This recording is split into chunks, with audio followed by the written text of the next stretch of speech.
You're listening to Cobb, Conversations on the Business of Brands with Sudeep Chawla and Sharan Raghavan.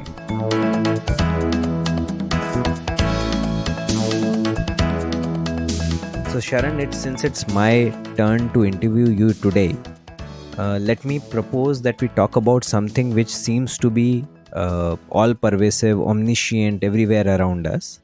This word called digital first. Right. Yeah, every person, every professional, every marketer, every business, every brand wants to be digital first. So why don't we talk about it and get to know your views about it? Yeah, so let me fire my first question and then Sure. see whether you are making a case or is it another rant that is about to come our way. Don't dig too deep, otherwise the rant might just surface again. Okay, so let us get it started. So we know that every business at least seems to be wanting to be digital first today. Right. So what do you think? Is it a fad or is there some substance to this choice? People are going to be very angry with the response I have for this. I don't think it's a fad yet. I Hmm. think it is at a very high risk of becoming a fad Hmm. because most businesses start off every activity on their marketing or brand building on digital platforms, say Facebook, Instagram, SEO, performance, etc. Hmm. And it's very tempting to do so because it's just accessible. It's a lot more accessible than the traditional mediums of marketing were. Hmm. But what people tend to miss is that there is a lot of thinking and preparation work that has to happen before you make the choice to use digital as your main medium. It's not nothing wrong with using it. You just need to have a certain mindset and an approach very clear in your head before Hmm. you start your activities on digital. Hmm. Okay. No, I think that looks like the right first argument to make, that you need to get your approach, etc. right. Let me peel the onion a bit. Yeah, and I'm referring to one of the guys that I usually listen to. There is Naval Ravikant, who is a Right. Silicon Valley entrepreneur and a philosopher. So he talks about these days being the age of leverage. Yeah, Mhm. where we have access to unprecedented access to a number of things that our older generation didn't. And he says that we can drive leverage via four different ways. One of those ways is reach, and reach via digital. And he makes a point that today, whatever content, whatever product you are making, every business, every creator can hope to reach their market via digital, Right. regardless of how niche it is. So, therefore, do you think it is this point around reach which is driving the choice for digital across businesses? Okay. I'm going to take a step back Hmm. to say digital does give you reach, Hmm. gives you more reach than the traditional mediums would at a certain cost. Hmm. You get it for far cheaper on digital. So, therefore, Hmm. that is what's driving the tempt factor in choosing digital over all other medium available to Hmm. you. However, before that, say to understand the role of digital marketing, I think we should define what digital marketing is first. Digital is but a channel to communicate with your target audience. Hmm. Like you have, when you say traditional medium, like we have TV and print, your outdoor advertising. So digital is one such medium. Yes, it's very powerful, but it's one such medium. And before deciding on just digital or deciding what digital can do for you have to have a little more thinking. So thinking in the sense, okay, let's divide this up, right? So think of three different circles. Hmm. I call the first circle brand strategy. Okay. So this sets the long-term vision and the design for your brand. As in when I say design, it's the strategic design for your brand. Hmm. What am I going to do? Who am I going to serve? What is my positioning? What is my brand personality? What are my core brand pillars? All of that is your brand strategy. Hmm. Hmm. The second circle is your marketing objectives. Hmm. Marketing objectives tells you what your immediate action is, where your money is going to go behind. For Hmm. example, if it's a new brand, says, I want to acquire 1,000 customers within the first 3 months is a marketing objective. Hmm. I Hmm. want my brand to be recalled by 50% of my target audience within the first 6 months is a marketing objective. Okay. So once your brand strategy is very clear, then that helps you define a very clear marketing objective. Now, the third circle is all about execution tactics. Brand strategy, marketing objectives, and execution tactics. Now, these three are multipliers. When you multiply brand strategy with the right marketing objectives and the execution tactics, the result is market success. Even if one of this is zero, the result is zero. Zero. Yeah. I'm going to focus on execution tactics. Okay. Now, half the weight of all execution tactics in marketing, I would give to the creative execution. How the creative agencies come up with the idea, how relatable the idea is, how they're communicating the central message, all of that is the creative execution.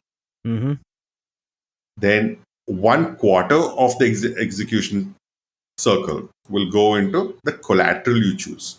The remaining quarter is your media choice. Now, this choice could include your TV, your print, your digital, your on-ground activation. All of that becomes your media choice. Now, just think about it. Even if digital was your only choice of media, it is 1/4 of 1/3 of your marketing plan. That's roughly about 16.5% is what it can do for you. When you start with the digital, you're restricting your thinking to the 16.5% of importance. And that is if digital is your only medium of choice. And if you don't give other mediums of communication enough consideration, then you could be missing a trick there too. But what I see is that everybody is going full-fledged into digital without having your brand strategy or your marketing objective clear. And that is where it has the risk of becoming a fad. Okay, so I get your point. So therefore, if we keep just the numbers aside, the numbers that you assign to each one of these, segments of your circle, Right. your execution circle, what you're saying is that even if you're not picking up other channels, you should have a logical argument of not doing so. Exactly. And consequently have a logical argument for picking only digital and then putting your marketing investments behind it. Absolutely. Fair. No, I like it.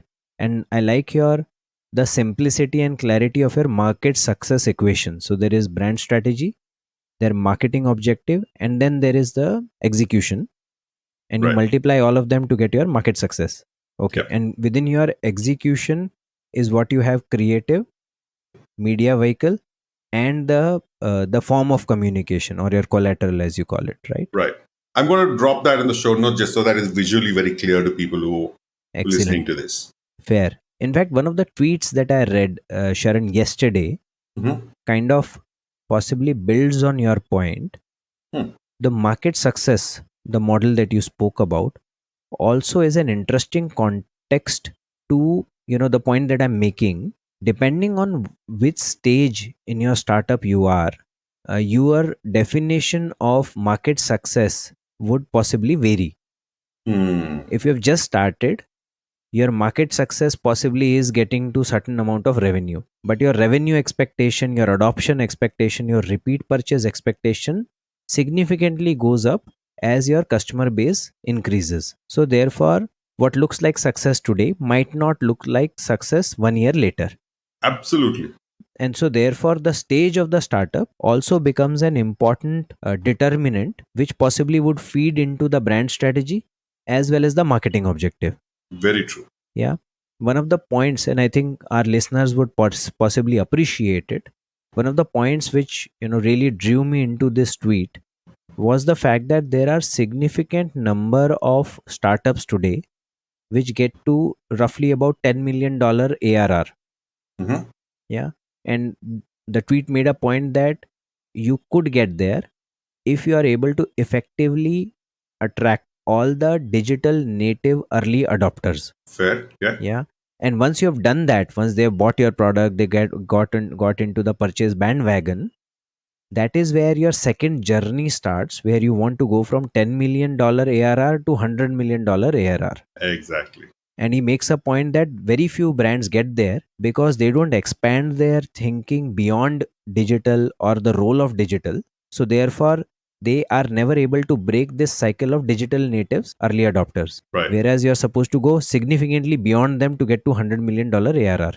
Yes. Yeah, and that is where the real world lies. Yeah, Yeah, and that is why you'd see the D2C brands today talking about an omni-channel approach. nice. Okay, fair. So therefore, should our listeners conclude that it is okay to be digital first when you're starting, as long as you are clear with your objective and why you are going digital, etc. And then later, you would need to go beyond digital and evolve the role of digital also, so that you could reach your next level objectives. True. I'd like to add a little bit to that point to say Hmm. it is not just about saying starting with digital. Yes, you Hmm. can start with digital when you have your marketing objectives clear. Hmm. But one other aspect of getting digital right or any medium right is to understand your consumer journey. Fair. So you go through the entire consumer journey from awareness, interest, inquiry, decision, experience, advocacy. Hmm. So at each stage, it's important to define what role every medium or every marketing touch point is going to do in the consumer's journey. And how is it going to trigger the action you want from the consumer? Hmm. And having this clarity helps you set the right objectives, not just for the entire marketing activity, Hmm. but helps you break down these objectives per digital touch point or any marketing touch point for that matter. Nice. And when you do these specific objectives, right?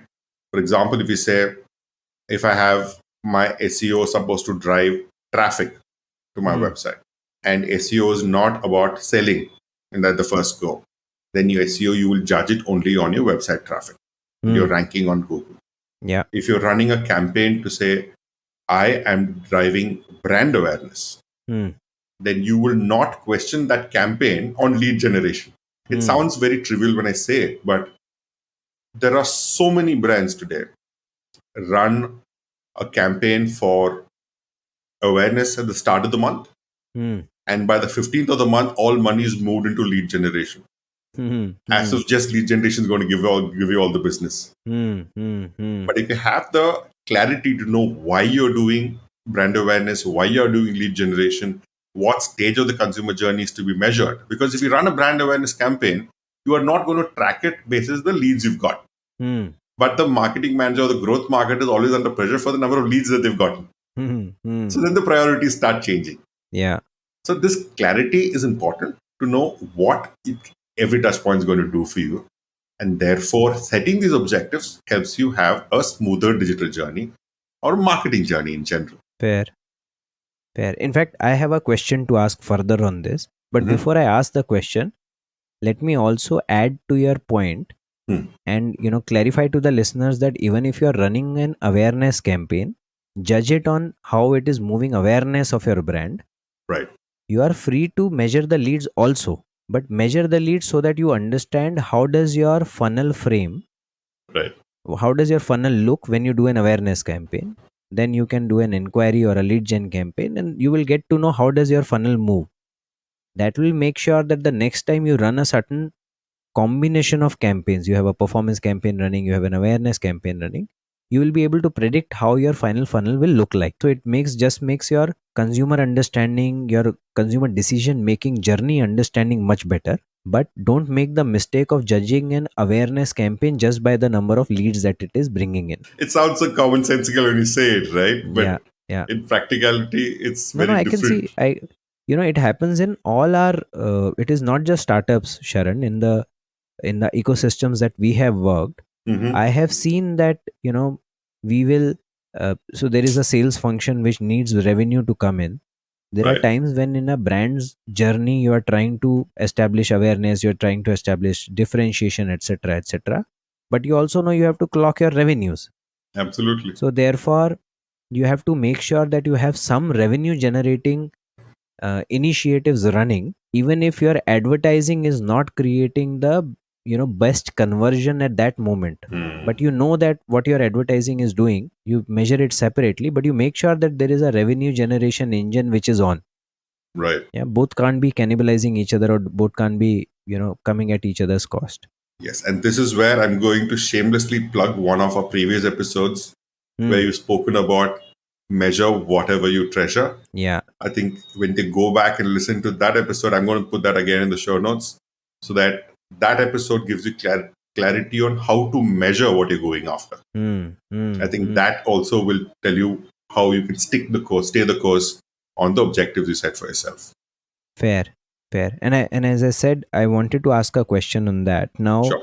you spoke about digital playing a role, digital, or for that matter, any media playing a role in the entire decision making journey, AIDA journey, Mhm. for your consumers. Can you take an example, and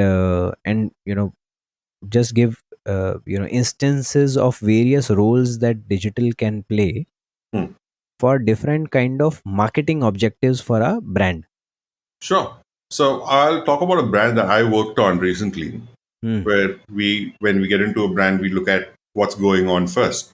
Hmm. And we worked on a beer brand, Nice. and beer cannot be sold online. Hmm. And it has to be sold only via the beer shops or the wine shops, as they call. Hmm. The marketing team was insistent on doing their SEO. So we were like, why does a beer brand need an SEO? Hmm. SEO plan, SEO strategy? Because I'm not talking about the on-site SEO, the off-site ranking on Google. I'm like, who is going to come there and look up the new brand that has been launched unless they know your brand? So if they know your brand, what are they going to find out on the website? Hmm. Do you know what you want them to find out on the website? Hmm. So then that ended up becoming a gap. Hmm. So we said SEO may not be so important unless we know what we want SEO to do for the brand. Hmm. But we will trigger a WhatsApp related campaign so that the wine shop owners Hmm. are aware. And there is a surrogate campaign that you could possibly run. But SEO is not something that you're keen on. It's not going to deliver anything for you because you're not going to track anything for it when you run a SEO campaign. Hmm. However, when I worked on a personal care brand, Hmm.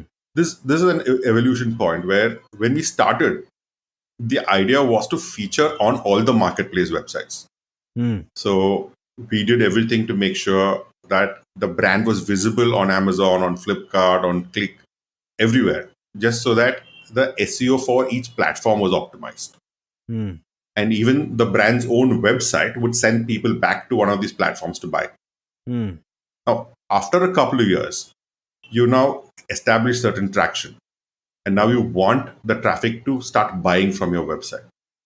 At this time is when SEO actually becomes more critical. Every campaign of yours is no longer leading to an Amazon page, but to your own website's landing page. And then you're optimizing the website to enable the transaction faster. How you can bundle up more SKUs in the same transaction. So if you notice, I'm talking more about the thinking or the action you want as a result of this activity than necessarily just the touch point. Hmm. And therefore, just in these two examples, you know what different roles digital can play or digital touch points can play in a brand's consumer journey, depending on the brand's life stage, depending sometimes even within the same category, Hmm. just because the brands are very differently positioned, their consumer journeys can be so different, and therefore the role of the digital touch points can be very different. You're listening to COB, Conversations on the Business of Brands. Your hosts are Sudeep Chawla, marketing practitioner, business leader, and educator to advertising and marketing professionals, and Sharavana Raghavan of Vitriol Innovations, consultants to consumer-facing brands and businesses. For more information, go to copcast.net. If you find this podcast helpful, please help us by telling your friends and rating us.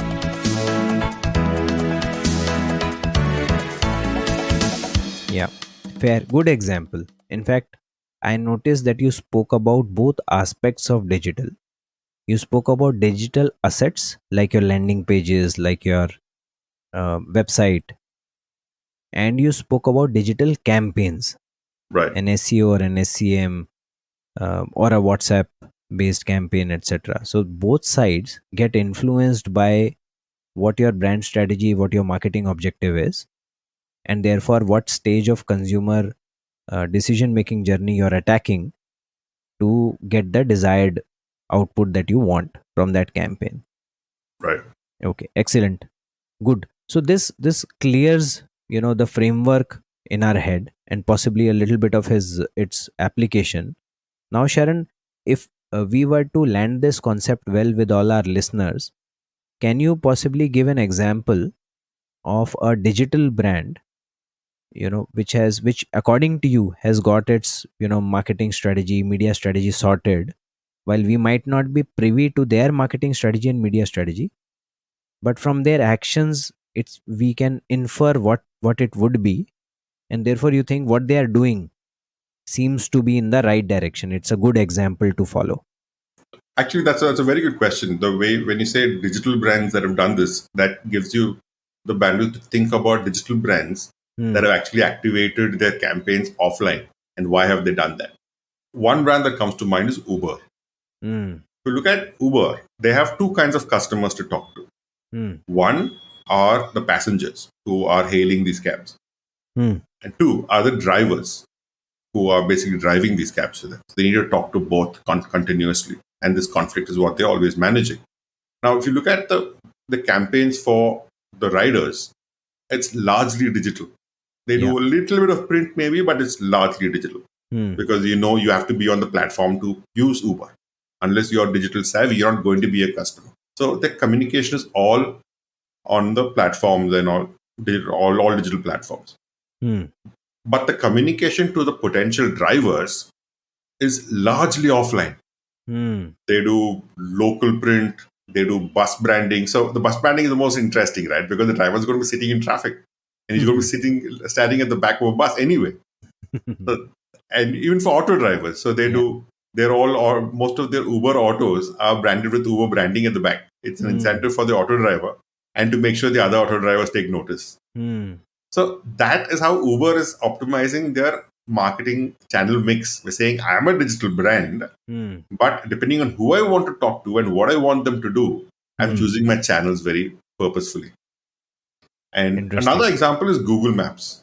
While Hmm. they are a complete digital brand, they're almost a monopoly. You see them advertising on bus brandings, bus stop brandings, a lot of outdoor campaigns just to get people habituated to Hmm. start using Google Maps even when they're not just looking for directions. They want Hmm. people to look up bus timings, train timings. So they want it is the moment when you're waiting for your bus, the moment when Hmm. you're looking to catch a train. What if Hmm. you miss your train? Hmm. So just to put that information in your head, they're Hmm. optimizing their outdoor campaigns even better. Hmm. So those I think are very good examples of how digital brands are using non-digital channels as their communication medium. Fair. Fair. Or in fact, the when you were talking about Google Maps example, Hmm. I can think of two different directions for it. Mhm. One direction is that you're anyways a Google Maps user.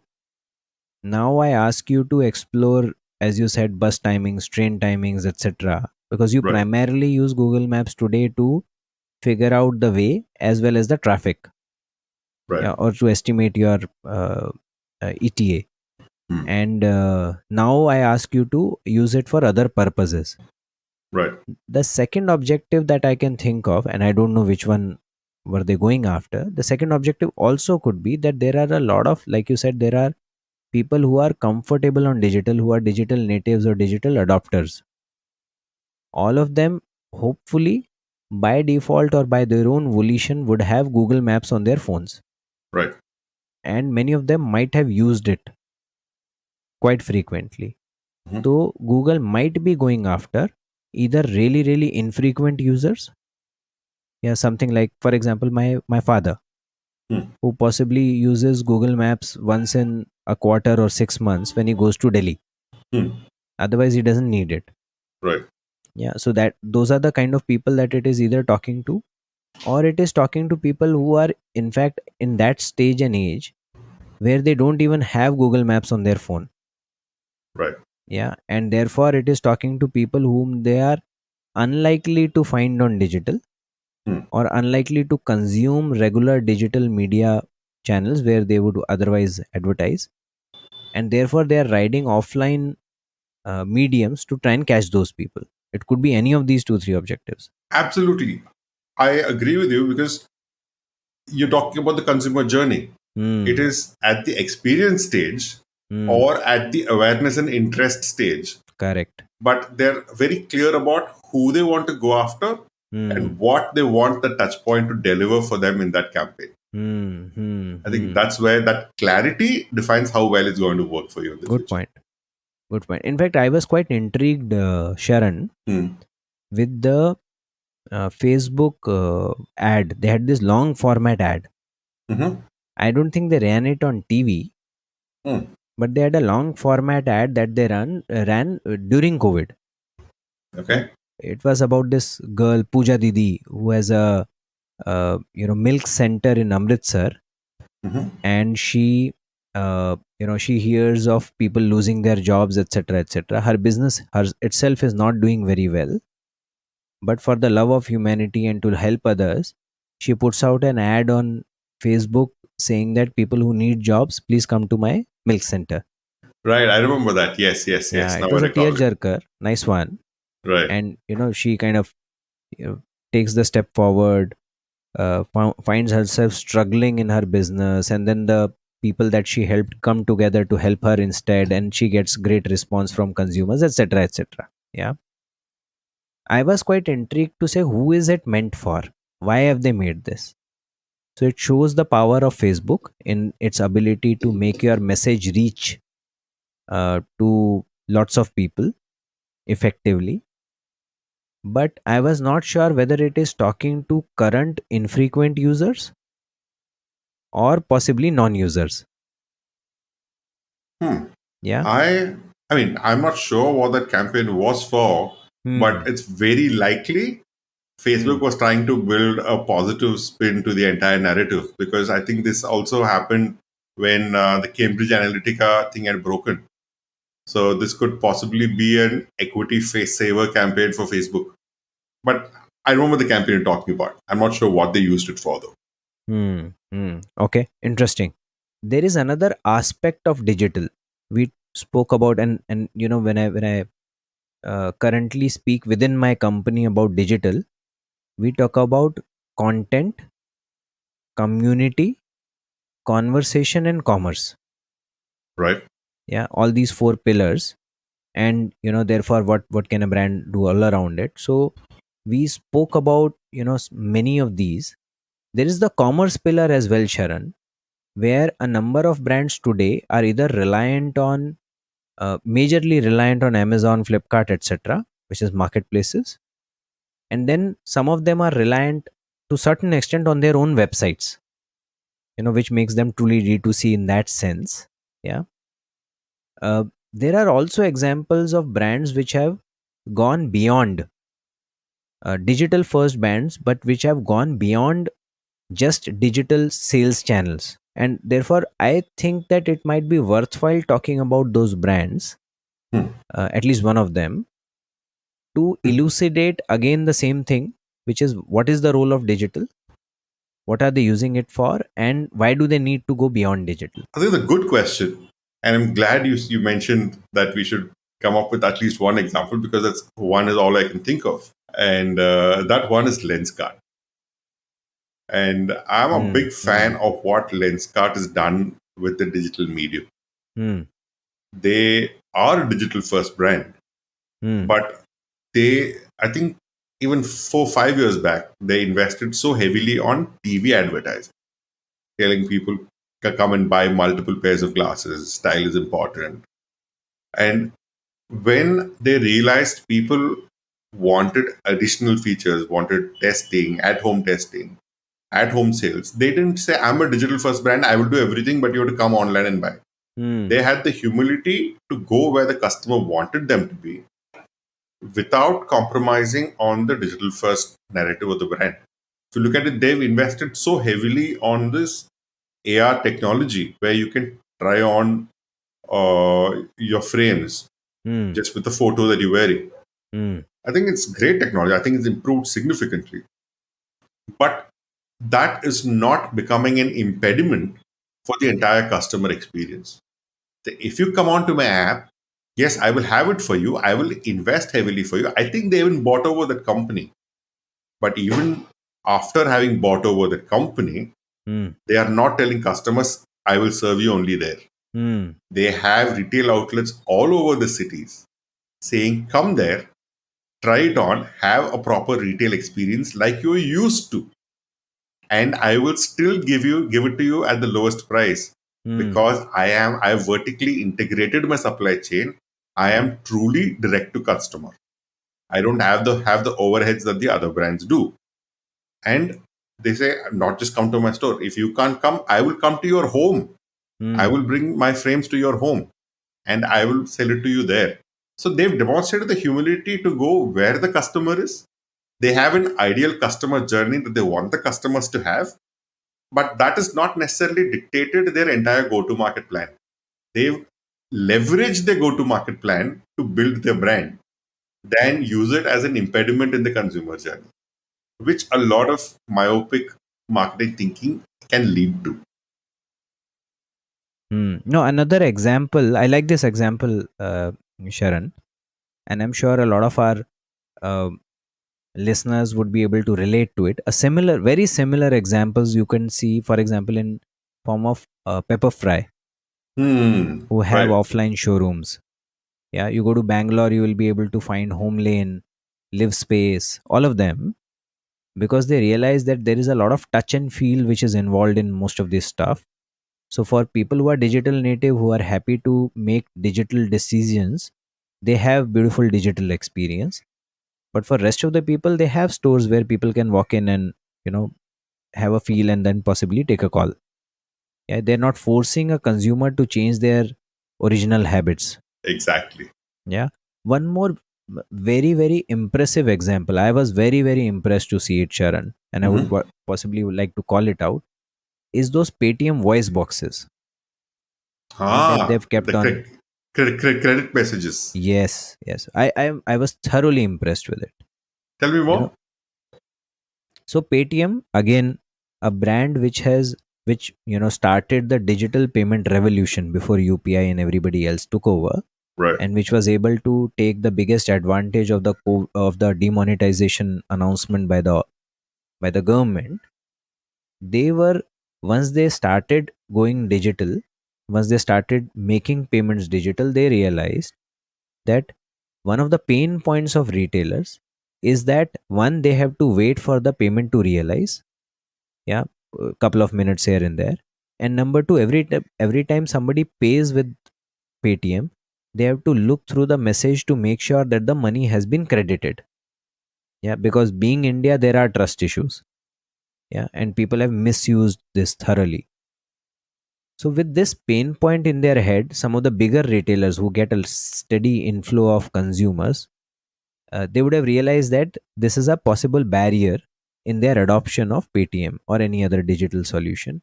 And that is where they said, let us put these voice boxes. Now, those voice boxes make it very easy for a retailer to detect whether the money that they have said they will credit, that has been credited or not. And you make a payment, the voice box will immediately call out, and voice box very intelligently has language options. So I've seen a number of them set it up either on English or on Hindi. I'm sure they will have Marathi also. So the voice box calls out कि Paytm पर 45 रुपए प्राप्त हुए, yeah, or 45 rupees received on Paytm. And that, anybody can listen to it, anybody can hear it, and therefore say, okay, done, you may please go. So I really love the execution that they've done around it. Another online purely digital brand which is trying to transform the entire habit. It's raison d'etre. The reason to exist is that I want to take people digital, is Right. putting in offline non-digital devices to aid that journey. Absolutely. That's brilliant. There now seems to be many examples of brands. which have realized their marketing objective, their brand strategy, then marketing objective. And therefore, number one, they have used digital for one specific purpose which serves that brand strategy and marketing objective. And they have realized that there are mediums beyond digital which will be required to serve again the same marketing objective and brand strategy. But And hence, unlock the barriers in the consumer journey. yeah, and because that's the prime reason for a business to exist, to Absolutely. unlock those barriers in consumer journey and thereby help them achieve what the consumer is wanting to achieve, which will then be mutually beneficial for the business also. Right. Yeah. So great, Right. excellent. I think you make that your diagram, those four circles that you spoke about, is Mhm. something that made it very clear in my head as to how to Glad. think about it.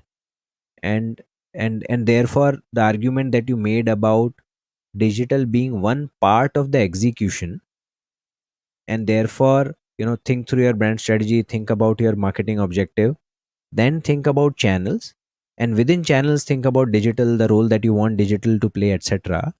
Makes a lot of sense. Makes a lot of sense. And it is a continuous journey. At every stage of the business you should reevaluate all these circles and thereby determine your definition of market success. Absolutely. Excellent. This was great. I don't think it was a rant at all, Sharan. There's some good solid gyan there, supported by some great visualizations and beautiful examples. So I'm very happy with the understanding that I've got today. Hopefully our listeners would also feel this way. What do you think, Sharan? Well, hopefully is the word.